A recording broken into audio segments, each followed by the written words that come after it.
கோரிக்கைகளை நிறைவேற்றாத பட்சத்தில் வருகிற செப்டம்பர் மாதத்தில் சிறை நிரப்பு போராட்டம் நடைபெறும். இடைநிலை பதிவு மூப்பு ஆசிரியர்கள் இயக்கம் முடிவு. திருச்சியில் இடைநிலை பதிவு மூப்பு ஆசிரியர்கள் இயக்கத்தை சார்பில் மாவட்ட ஆட்சியர் அலுவலகம் அருகே அடையாள உண்ணாவிர போராட்டம் மாவட்ட தலைவர் சந்தோஷ்குமார் தலைமையில் நடைபெற்றது. இதில் சிறப்பு அழைப்பாளராக மாநில பொதுச் செயலாளர் ராபர்ட் கலந்து கொண்டு கோரிக்கைகளை எடுத்துரைத்தார். உண்ணாவிரத போராட்டத்தில் திமுக அரசு பதவி ஏற்ற 4 ஆண்டுகள் கடந்தும் தேர்தல் அறிக்கையில் குறிப்பிட்டுள்ள 20,000 இளநிலை ஆசிரியர்களின் ஊதிய முரண்பாட்டை கலைந்து உரிய ஊதியத்தை இதுவரை வழங்கவில்லை. எனவே 20,000 இடைநிலை ஆசிரியர்களுக்கு சம வேலைக்கு சம ஊதியம் பலன் கிடைக்க அரசு ஆணை பிறப்பிக்க வேண்டும் என கோஷமிட்டனர். கோரிக்கைகளை நிறைவேற்றாத பட்சத்தில் வருகிற செப்டம்பர் மாதத்தில் சிறை நிரப்பு போராட்டம் நடத்துவது என்று மாநில செயற்குழு கூட்டத்தில் தீர்மானம் நிறைவேற்றப்பட்டுள்ளது. எனவே அதற்கு ஆயத்தம் சேர்க்கும் வகையில் இன்று தமிழகம் முழுவதும் உண்ணாவிரத போராட்டம் நடைபெற்று வருகிறது என்று தெரிவிக்கின்றனர். உண்ணாவிரத ஆர்ப்பாட்டத்தில் மாவட்ட நிர்வாகிகள் நவீன்குமார், ராஜ்குமார், ரங்கராஜ் உட்பட 200க்கும் மேற்பட்டோர் கலந்து கொண்டனர். வேலையெல்லாம் ஒன்றுதான், ஊதியம் மட்டும் வெவ்வேறா. வேலையெல்லாம் ஒன்றுதான், ஊதியம் மட்டும் வெவ்வேறா. கடந்த 14 ஆண்டுகளாக எங்களது SSTA இயக்கத்தின் சார்பாக சம வேலைக்கு சம ஊதியம் வேண்டி ஒரே பணி, ஒரே கல்வி தகுதி, ஒரே பணி, இந்த மூன்றிலும் உள்ள இருவேறு வித்தியாசங்களை களைய வேண்டும் என்பதற்காக நடைபெறும் பல்வேறு கட்ட போராட்டங்களில் இதுவும் ஒன்று. இப்பொழுது ஆண்டு கொண்டிருக்கும் திமுக அரசில் தேர்தல் அறிக்கை 311இல் சம வேலைக்கு சம ஊதியம் வழங்கப்படும் என்ற கோரிக்கையை வைத்திருந்தார்கள்.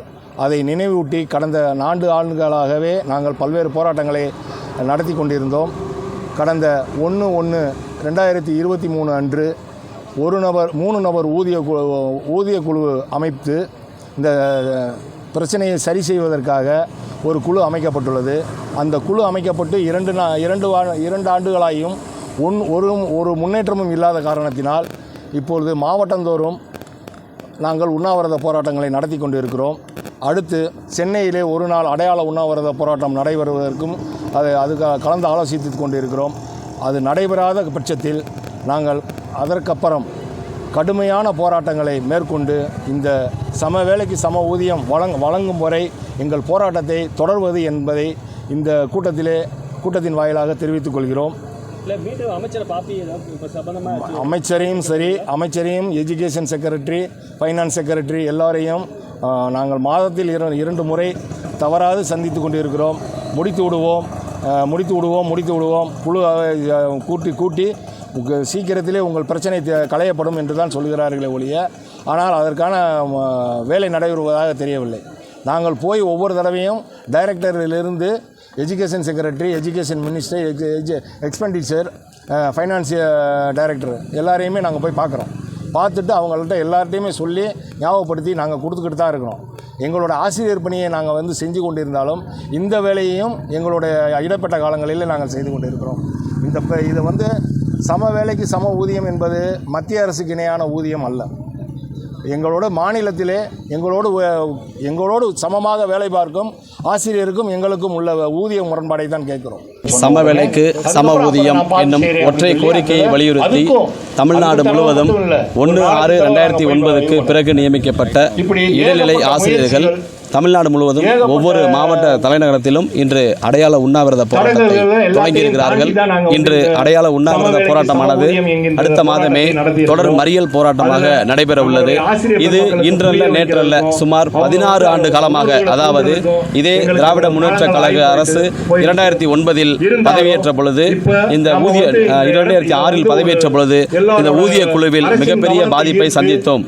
அந்த பாதிப்பானது இன்று நாளுக்கு நாள் பெருகி சுமார் 20,000 அடிப்படை ஊதியத்திலேயே 20,000 வித்தியாசம் வரும் அளவிற்கு பெரிய போராட்டங்களை நாங்கள் தொடர்ந்து நடத்தி வருகிறோம். கடந்த 16 ஆண்டுகளாக எங்களுக்கு ஊதிய முரண்பாடு இருந்தது என்று தெரிந்த 16 ஆண்டுகளாக நாங்கள் தொடர்ந்து போராடி கொண்டுதான் இருக்கிறோம். கடந்த அதிமுக ஆட்சியில் 10 ஆண்டுகளாக எங்களது போராட்டத்தை திரும்பி கூட பார்க்கவில்லை. அதே நேரத்தில் தற்போதைய மாண்புமிகு தமிழ்நாடு முதல்வர் அவர்கள் அப்போது தமிழ்நாட்டின் எதிர்க்கட்சி தலைவராக இருந்து எங்களுடைய போராட்டத்திற்கு நேரில் வந்து ஆதரவு தந்து கழக ஆட்சி அமைந்தவுடன் நிச்சயமாக உங்களது கோரிக்கை நிறைவேற்றப்படும் என்று கூறினார். அந்த நம்பிக்கையின் கோரிக்கையின் அடிப்படையில் நாங்கள் முதல்வரை சந்தித்து திமுக தேர்தல் அறிக்கையிலும் கொண்டு வர ஏற்பாடு செய்தோம். திராவிட முன்னேற்றக் கழகம் கொடுத்த 505 வாக்குறுதிகளில் 311வது வாக்குறுதியாக இடைநிலை ஆசிரியர்களுக்கு சம வேலைக்கு சம ஊதியம் வழங்கப்படும் என்று தேர்தல் அறிக்கையிலே தெளிவாக குறிப்பிட்டார்கள். அதை நம்பி நாங்களும் காலம் பொறுத்து கொண்டிருந்தோம். எங்களுடைய ஆதரவின் பேரில் திராவிட முன்னேற்ற கழக அரசு அதிகப்படியான வாக்கு வித்தியாசத்தில் வெற்றி பெற்று ஆட்சி அமைத்தார்கள். 4.5 ஆண்டுகள் கடந்தும் எங்களுக்கு இன்னும் விடியல் பிறக்கவில்லை. அதனால் மறுபடியும் வீதிக்கு வந்து போராடிவிட்டோம். இதே ஆட்சியில் 2023ஆம் ஆண்டு நாங்கள் கடுமையாக போராடியும் அப்பொழுது அரசாணை எண் 25 3 நபர் குழு என்று ஒரு குழுவை போட்டார்கள். அந்த குழுவும் 3 மாதத்திற்குள் விசாரித்து அறிக்கை தருகிறேன் என்று சொல்லி கிட்டத்தட்ட 2.5 ஆண்டுகள் கடந்துவிட்டது. எங்களுக்கு இதுவரை தீர்வு எட்டப்படவில்லை. திமுக தேர்தல் வாக்குறுதியை கொடுத்த 311 இடைநிலை ஆசிரியர்களுக்கு சம வேலைக்கு சம ஊதியத்தை விரைந்து தர வேண்டுமாய் தமிழக அரசை நாங்கள் வேண்டி கேட்டுக்கொள்கிறோம். இது தாமதமாகும் பட்சத்தில் கோட்டை சென்று முற்றுகையிடவும் தொடர் மறியல் செய்யவும் திட்டமிட்டுள்ளோம். அந்த அளவிற்கு இந்த அரசு நிச்சயம் போக மாட்டார்கள் என்று நம்புகிறோம்.